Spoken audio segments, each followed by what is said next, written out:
नमस्कार दोस्तों।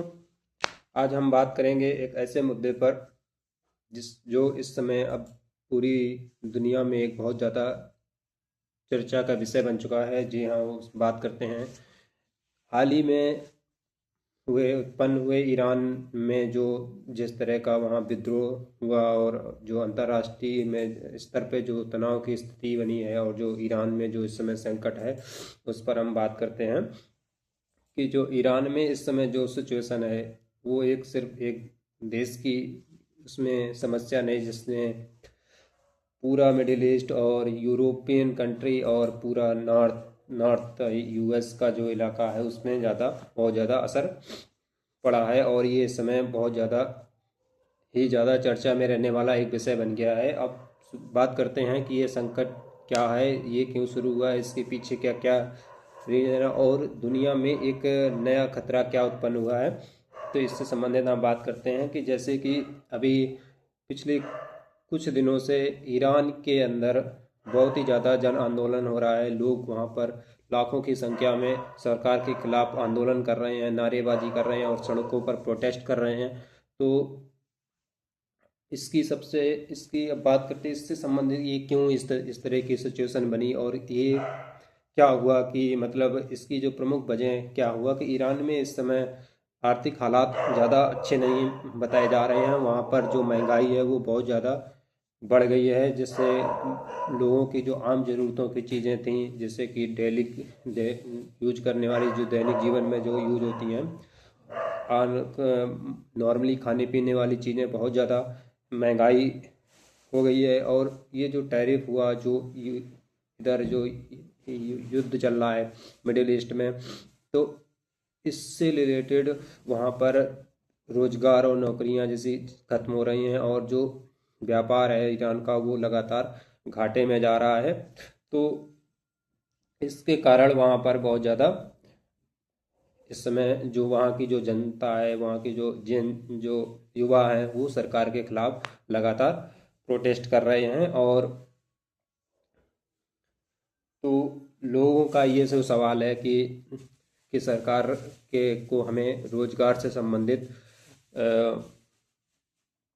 मतलब कोई काम करना चाहिए, उससे हमारी जो समस्याएं का उनके जो वहाँ के जो लोगों का ये आरोप है कि सरकार हमारी बात को सुन नहीं रहा है और वो लगातार उन पर राजनीतिक या कानूनी दबाव या फिर शासन का जरा पुलिस के द्वारा उनकी जो आवाज़ है उसको लगातार दबाने का काम कर रही है। और इसका जो सवाल उठता है कि अब हमें ईरान की जो ये हालत क्यों हुई, इतनी हालत क्यों ख़राब हुई कि वहाँ पर रोज़गार नहीं मिल रहा है, वहाँ की आर्थिक स्थिति बहुत गड़बड़ हुई है।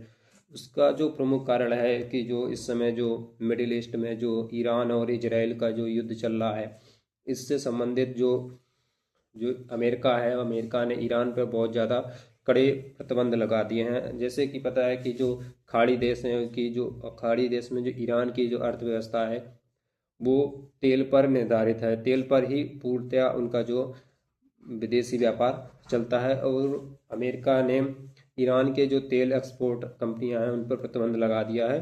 तो ईरान इस समय तेल ज़्यादा दुनिया को एक्सपोर्ट नहीं कर पा रहा है, जिससे उसका जो रेवेन्यू है उसमें ज़्यादा उसको फ़ायदा नहीं हो पा रहा है। तो इस कारण जो विदेशी कंपनियां हैं और ट्रंप ने जो अमेरिका का जो ट्रंप प्रशासन है उसने ईरान पर और ज़्यादा प्रतिबंध लगा दिए हैं, क्योंकि वो मिडिल ईस्ट में इजराइल के साथ युद्ध का जो सिचुएशन है उसके बाद तो इसके कारण जो टैरिफ के बाद जो दुनिया की कई सारी कंपनियां हैं वो अब ईरान में निवेश नहीं करना चाह रही हैं, क्योंकि वहाँ पे युद्ध के जैसे हालात बने हुए हैं और जिससे वहाँ पर उनका जो इंफ्रास्ट्रक्चर में गिरावट आई है, वहाँ उनके जो निवेश है उसमें ज़्यादा कमी आई है। इसके बावजूद जो उनका जो वहाँ का जो सरकारी जो भंडार है, रेवेन्यू भंडार है, उसमें लगातार जो है वो उनका जो कोष है वो लगातार गिर रहा है, क्योंकि अमेरिका इजराइल के साथ एक बहुत लंबे युद्ध में उलझा हुआ है।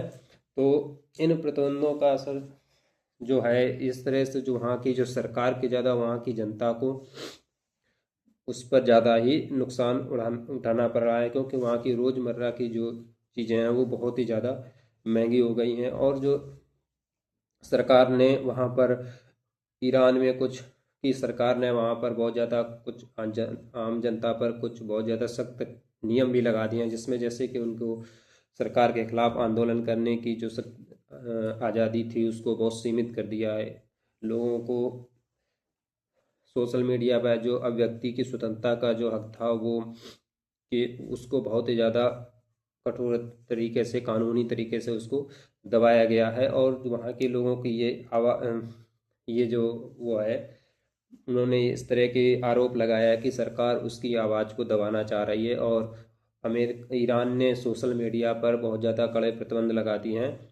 तो और जब लोगों ने इसका विरोध करने के लिए सड़कों पर आंदोलन किया तो पुलिस और उनके जो सुरक्षा बल थे उन्होंने उन प्रदर्शनकारियों पर गोली चलाई और उनको हजारों लोगों की संख्या में उनको गिरफ्तार किया, जिससे वहाँ की जनता में और ज़्यादा भड़क गई। और ये जब भड़का तो वहाँ पर एक आंदोलन बहुत तेज हुआ। तो उसमें सरकार ने वहाँ की जो इंटरनेट सेवाएं थी उनको तत्काल वहाँ से रद्द कर दिया और कुछ प्रदर्शनकारियों को जो था उनको गिरफ्तार करके उनको फांसी दे दी है, ऐसी खबर मिली है। तो इसके यही जो प्रमुख कारण है कि अमेरिका